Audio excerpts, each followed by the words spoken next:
Boa tarde! Estamos iniciando mais um programa Nutrição em Foco. O nosso tema de hoje são as doenças inflamatórias intestinais. Durante o programa, iremos conhecer o que são as doenças inflamatórias intestinais, qual é a diferença entre a doença de Crohn e a retocolite ulcerativa, quais são os maiores impactos nutricionais e a terapia nutricional. Para dar início à nossa conversa, eu gostaria de convidar a doutora Camila, que é gastroenterologista e especialista na área. Boa tarde, Camila. Olá, Alessandra. Muito obrigada pelo convite. É um prazer estar aqui.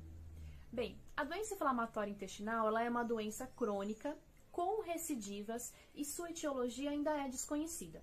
Ela pode surgir na infância, porém a sua maior prevalência está entre pessoas de 15 a 30 anos. Apesar da sua origem ser desconhecida, estudos têm demonstrado que fatores relacionados a essa doença estão predisposição genética, fatores ambientais envolvendo dieta, tabagismo ou drogas, desregulação imunológica da microbiota e alterações na barreira da mucosa. A doença inflamatória intestinal está associada a uma barreira da mucosa alterada, o que se deve ao rompimento das tight junctions, seguido de maior aumento da permeabilidade, permitindo então a entrada de antígenos entre as células enterais, levando a uma resposta imunológica exacerbada à microbiota, gerando então a inflamação. Na doença inflamatória intestinal, nós temos a doença de Crohn e a retocolite ulcerativa. Vamos ver a diferença entre elas? Vamos falar das diferenças entre a doença de Crohn e retocolite ulcerativa. A doença de Crohn pode atingir todo o trato gastrointestinal, desde a boca até o reto. Lesões descontínuas, salteadas, ulcerações profundas, presença de fístulas e estenoses em alguns casos, presença de granuloma em alguns casos, dores abdominais, diarreia, que pode vir acompanhada de sangramento. A retocolite ulcerativa atinge cólon e reto, apresenta lesões contínuas, ulcerações rasas, pode ocorrer destruição da válvula ileocecal por lesão contínua, não é penetrante, sendo assim não produz fístulas e estenoses, dor retal, evacuações intestinais soltas e urgentes, sangue nas fezes, atrofia da mucosa e raramente ocorre surgimento de fístulas e estenoses. Obrigada, doutora Camila. E para adicionar na nossa conversa, eu gostaria de convidar a nutricionista Eliane, que vai falar um pouquinho sobre os impactos nutricionais e a terapia nutricional. Boa tarde, Eliane. Boa tarde, Alessandra. Primeiramente, muito obrigada pelo convite para estar aqui hoje. Bem, os maiores impactos no estado nutricional do paciente com doenças inflamatórias intestinais se dá devido à grande incidência de desnutrição, causada pela má absorção de nutrientes. Essa má absorção está relacionada à perda da área absortiva, diminuição do apetite ou da sensação de prazer ao se alimentar, extensão da doença e utilização de fármacos. As principais manifestações extraintestinais são sarcopenia ou perda da massa magra, osteopenia e osteoporose, sepse, trombose e anemia, devido à perda de sangue. É importante salientar que ainda que a doença esteja em remissão, é importante que os pacientes continuem com o acompanhamento do seu estado nutricional. Veremos a seguir quais os principais micronutrientes que podem sofrer deficiência devido a essa má absorção. Vamos lá? Vitaminas A, B12, C, D, K e ácido fólico. Minerais: ferro, cálcio, selênio, zinco e magnésio. A deficiência em micronutrientes é observada em mais da metade dos pacientes com doenças inflamatórias intestinais, principalmente na fase ativa da doença, sendo mais frequente na doença de Crohn do que na retocolite ulcerativa. A deficiência de micronutrientes está ligada a desfechos clínicos ruins. Portanto, é de suma importância a terapia nutricional, como veremos a seguir.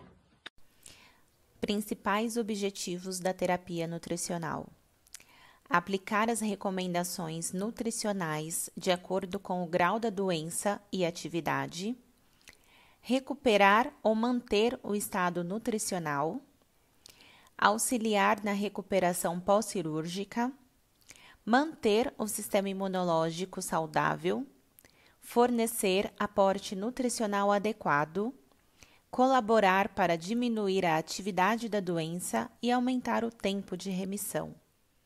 A terapia nutricional é fundamental para que esses pacientes tenham maior conforto nutricional ao passar tanto pela fase ativa da doença como pelos períodos de remissão, visto que não há uma dieta específica para esses casos. Nutrição enteral, parenteral e dietas de exclusão são manejos a serem usados dependendo do quadro clínico do paciente com doença inflamatória intestinal, para dar suporte, tratar desnutrição, aliviar sintomas, induzir e ou prolongar a remissão da doença. Dentre as dietas, comumente são excluídos os FODMAPs e o glúten, na fase ativa da doença, com o objetivo de melhorar sintomas gastrointestinais. Redução de gordura saturada, gorduras trans e aditivos alimentares fazem parte também da terapia nutricional na doença inflamatória intestinal. Obrigada, Eliane. E agora eu gostaria de trazer um relato da Bárbara Tarasiuk, que ela é portadora da doença de Crohn e vai nos contar um pouquinho sobre como é conviver com a doença. Boa tarde, Bárbara. Desde setembro de 2019.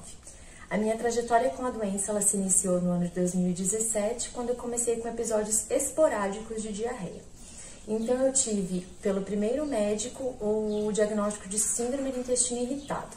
Como se agravou, eu procurei uma segunda opinião médica no ano de 2019, bem no início do ano, e fui diagnosticada com retocolite ulcerativa. Durante esse diagnóstico e com o tratamento que ela passou, eu tive 3 internações. A primeira foram 3 dias, a segunda foram de 5 dias, onde eu precisei usar doses de morfina, porque a dor era aguda, onde eu tinha vômito, diarreia, sangue nas fezes e dor abdominal.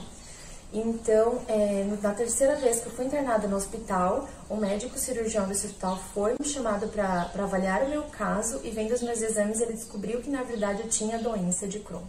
Então, eu decidi mudar o tratamento com ele, fiquei só um dia internada e desde então, acompanhando com o meu anjo da guarda, que é o Dr. Carlos Eduardo, eu faço uso de um medicamento biológico, faço acompanhamento para ter uma alimentação mais saudável, apesar de que apenas o glúten me dá um desconforto, derivados de leite, mas quando eu tô bem eu não tenho problema nenhum em estar comendo nenhum tipo de alimento. Mas, por questão de saúde, para cuidar da minha alimentação no geral, eu procuro fazer o acompanhamento com a minha nutricionista, que entende da doença e cuida da minha saúde. Desde então, nunca mais precisei ser internada, faço academia, lógico que existem episódios em que eu posso ter uma crisezinha ou outra, então quando eu estou em crise, eu reduzo bastante a minha alimentação, bem restrita para aquilo que a minha nutricionista passa. Mas, no geral, no final de semana, se eu tô bem, eu tomo um pouco de refrigerante, só um pouquinho para matar minha vontade, como uma coisa ou outra. Mas eu aprendi conhecendo o meu corpo que para ter uma saúde, no geral, é importante eu estar cuidando da minha alimentação. E hoje eu tenho uma cadeia de profissionais, né, um leque de profissionais que são incríveis, que eu vejo que eles se preocupam em conhecer mais sobre a doença e sobre me ajudar. Então, assim, durante o começo da doença foi muito difícil, porque eu ia em festas de aniversário e casamento, as pessoas, para que eu pudesse estar, elas tinham que adequar um pouco a alimentação para mim. Ou eu levava a minha marmitinha, ou eu ia numa pizzaria, por exemplo, no aniversário, eu comia antes de sair de casa. Então, assim, o começo da crise, até o teu diagnóstico e até eu estar em remissão, eu precisei controlar muito a minha alimentação. Então, o acompanhamento com a minha nutricionista foi excepcional, porque me ajudou a passar por essa fase. Então, me sinto muito lisonjeada de ter sido convidada. Como o vídeo tinha que ser curtinho, eu tenho muita informação, gosto muito de falar, Se vocês quiserem, posso fazer um vídeo depois mais detalhado. Vocês também podem me mandar dúvidas, que eu vou ter o maior prazer de estar compartilhando com vocês. Então, muito obrigada pelo convite. E assim, finalizamos mais um programa Nutrição em Foco. Espero que vocês tenham gostado. Muito obrigada pela audiência e até um próximo programa. Até mais!